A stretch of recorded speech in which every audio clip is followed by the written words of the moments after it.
Bismillahirrahmanirrahim. Assalamualaikum warahmatullahi wabarakatuh. Saya Yudi Cahyadi, bukan siapa-siapa, hanya insan bela diri Indonesia. Insan bela diri. Dengan ini menyampaikan kepada saudara Heri Pras, Siap. salam kenal dan salam pencak silat, salam olahraga. Salam kenal. Sudah lama saya menyimak dan menyaksikan kegaduhan yang ditimbulkan oleh saudara Heri Pras. Siap. Dengan mengkritisi dan mencela para ulama dan guru-guru kami, Siap. seperti Ustadz Adi Hidayat, Ustadz Abdul Somad, Ustadz Rifki, Ustadz Ajir Ubaidillah, dan lain-lain. Saya pikir ini perlu ditertibkan dan dihentikan, apalagi saudara Heri Pras sebetulnya bukan ahlinya dalam persoalan agama. Siap. Saudara Heri Pras, saya mengajak Anda untuk berhadapan dengan saya secara langsung. Ya, siap. Dalam pertandingan tarung bebas persahabatan profesional. Ya. Bisa dengan aturan pencak silat bebas profesional. Boleh. Atau dengan Muay Thai profesional, kickboxing profesional, atau sekalian dengan aturan MMA profesional. Boleh. Tentu nanti akomodasi, transportasi, dan bahkan hadiah akan disiapkan. Nggak perlu. Guru-guru kami, para alim ulama tadi, bukan pesilat seperti Anda. Iya. Biar saya saja yang mewakili sebagai sesama pesilat, dan kita lihat nanti. Iya, kita lihat. Kemampuan Anda di arena apakah sebesar bicara Anda di medsos? Kita lihat. Saya tunggu segera kesediaan Anda. Dan mohon jangan ngeles ya. Ya. Terima kasih atas perhatiannya. Assalamualaikum warahmatullahi wabarakatuh. Waalaikumsalam warahmatullahi wabarakatuh. Oke, di sini saya akan jawab ya, karena dia di sini dalam agenda membela ya beberapa nama tadi. Pertama Ustadz Adi Hidayat, kedua Abdul Somad, ketiga Ustadz Rifki. Kita tidak perlu melebar kemana-mana, yang dimana Ustadz-Ustadz yang dia sebutkan rata-rata adalah pembela Habib. Jadi kalau Anda menentang saya juga akan menentang Anda. Dan Anda jangan ngeles dan jangan mengelak. Apapun tantangan Anda akan saya ladeni, dan Anda juga harus meladeni tantangan saya. Yang pertama, kalau Anda benar-benar ingin membela ulama, maka belalah dengan ilmu, yang dimana pembahasan saya mempertanyakan beberapa fatwa ngawur dari Ustadz Adi Hidayat. Yang pertama, Anda harus berani membela pernyataan Ustadz Adi Hidayat ini dengan otak dulu sebelum pakai otot. Karena saya tidak pernah nantang otot dengan Adi Hidayat, karena dia hafal pojok kanan, bawah, kiri, warna merah, abu-abu, jingga. Jadi Anda harus bela dulu dengan otak. Kalau otak Anda mampu, kita lanjut dengan otot, kalau itu memang kemauan Anda. Yang pertama itu tadi, apa landasan yang melahirkan tafsir Asy-Syu'ara surah pemusik, yang dimana hanya Allah satu-satunya yang menafsirkan Asy-Syu'ara surah pemusik. Maka turunlah surat musik, surah ke-26 Asy-Syu'ara, para pemusik, para penyair. Maka muncullah kemudian orang-orang seperti Hasan bin Thabit. Dia keluarkan syair Islami, dan diangkat oleh Nabi menjadi syairun Nabi, pemusik di samping Nabi. Itu satu. Terus yang kedua, Ustadz Adi Hidayat pernah menyebutkan ulama-ulama salaf telah mengartikan atau menafsirkan bahwa pemusik adalah penyair, penyair adalah pemusik. Tidak pernah para ulama sampai sekarang menyebutkan itu surat musik. Ya, memang nggak akan pernah, Joni. Ya. Karena ulama dulu itu sudah paham ya syu'ara penyairnya pemusik. Untuk apalah dijelaskan, karena mereka paham. Yang belum paham itu kita, makanya saya pahamkan. Ayo! Sekarang saya tantang Anda untuk pakai otak, pakai benar-benar otaknya. Jangan ngelak, jangan ngeles. Siapa nama ulama yang pernah mengisyaratkan? Perhatikan, kalau Ustadz Adi Hidayat tahu, artinya ini bukan rahasia publik. Karena ilmu harus diajarkan dan tidak boleh dirahasiakan, sebagaimana yang dinyatakan oleh Ustadz Mujiman, sesama Ustadz Muhammadiyah. Siapa nama ulama salaf yang pernah menafsirkan Al-Quran Asy-Syu'ara surah pemusik? Dan pemusik adalah penyair, penyair adalah pemusik, sama saja. Ulama siapa namanya dan dari mazhab apa saja karya-karyanya, dan fatwa tersebut yang mengisyaratkan bahwa Asy-Syu'ara surah pemusik, pemusiknya penyair, penyairnya pemusik, itu di dalam kitab apa? Itu pertanyaan saya yang kedua, dan Anda tidak boleh mengelak. Karena Anda tidak mau saya mengelak, Anda juga tidak boleh mengelak. Dan terus yang ketiga, Ustadz Adi Hidayat meyakini guru sekumpul wali Allah. Di Kalimantan itu ada waliun min auliya'illahi, guru sekumpul waliun min auliya'illahi,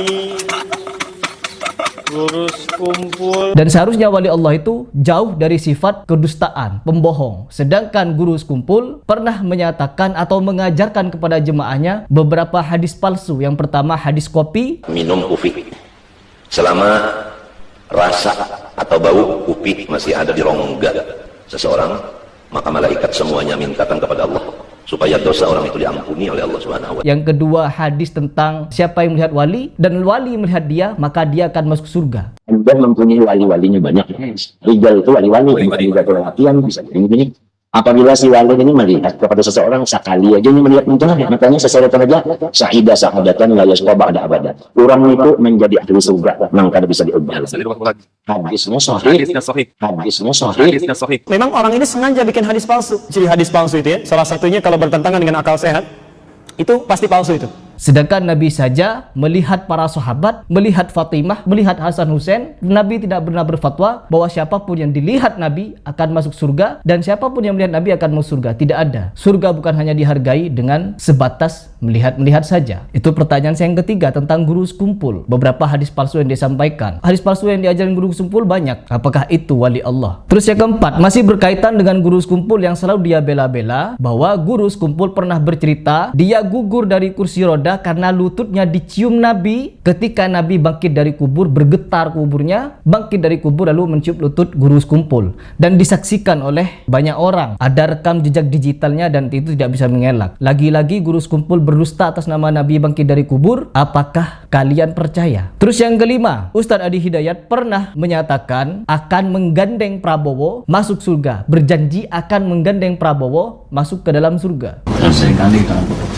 Apa landasan Ustadz Adi Hidayat sampai berani dia menjamin orang lain masuk ke dalam surga, menjamin dirinya sendiri? Sedangkan Fatimah saja, Fatimah anak Nabi, ketika Fatimah melakukan kemaksiatan, Nabi akan memotongnya, Nabi akan memotong tangannya. Ketika anak Nabi pun, cucu Nabi pun melakukan tindakan kemaksiatan, ada ganjarannya, ada hukumannya, dunia ataupun akhirat. Lalu bagaimana seorang Ustadz Adi Hidayat yang mengakui guru sekumpul wali, menyatakan asy'ara surah pemusik, mampu menyatakan bahwa dirinya akan menggandeng orang lain masuk surga? Prabowo lagi yang dia mau gandeng ke surga. Itu bab Ustadz Adi Hidayat. Sekarang yang kedua, Ustadz Abdul Somad yang ingin Anda bela, dia membela mati-matian Bahar Smith, bahkan sampai memberikan pernyataan di samping Bahar Smith, barang siapa yang tidak meyakini Habib adalah keturunan Nabi, maka dia Yahudi. Mereka kita panggil dengan Habib, kita mencintainya. Kenapa? Karena kita menyebut setelah nama Nabi kita, Allahumma shalli ala Sayyidina Muhammad wa ala ali Sayyidina Muhammad. Ini mesti kita ajarkan kepada anak-anak kita, cucu kita. Kenapa?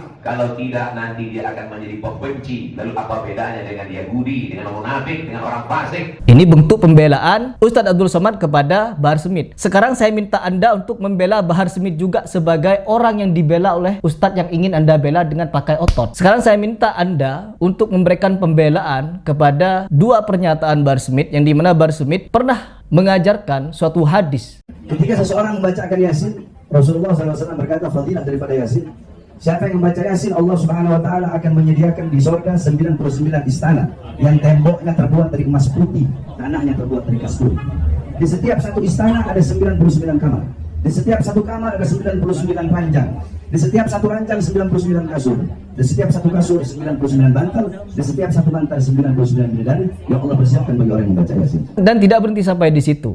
Bahar Smith juga pernah mengatakan Allah mengucapkan sesuatu yang tidak pernah saya dengar sebelumnya, yaitu yang seperti ini. Kata Allah, kamu kera-kera bersorban, kamu ustadz jahanam, kamu kiai bangsat. Kata Allah Subhanahu wa taala. Kata Allah Subhanahu wa taala. Jadi kata Bahar Smith, Allah pernah mengatakan kamu kera-kera bersorban, kamu ustadz jahanam, kamu ustadz bangsat, kamu kiai bangsat, atau bagaimana bahasanya. Sekarang saya minta Anda untuk mendatangkan dalil pembelaan kepada Habib yang dibela oleh Ustadz Abdul Somad. Kalau Anda mampu menjawab beberapa tantangan saya ini, maka saya siap meladeni tantangan Anda, bahkan tanpa aturan pun saya siap. Jadi mohon dicatat baik-baik apa saja tantangan saya, dan kalau Anda memang merasa saya wajib meladeni tantangan Anda juga wajib meladeni tantangan saya. Sudah paham sampai di sini? Saya tunggu jawaban Anda segera. Atau perlu ketika Anda sudah menemukan jawabannya, segera hubungi saya, kita tatap muka langsung.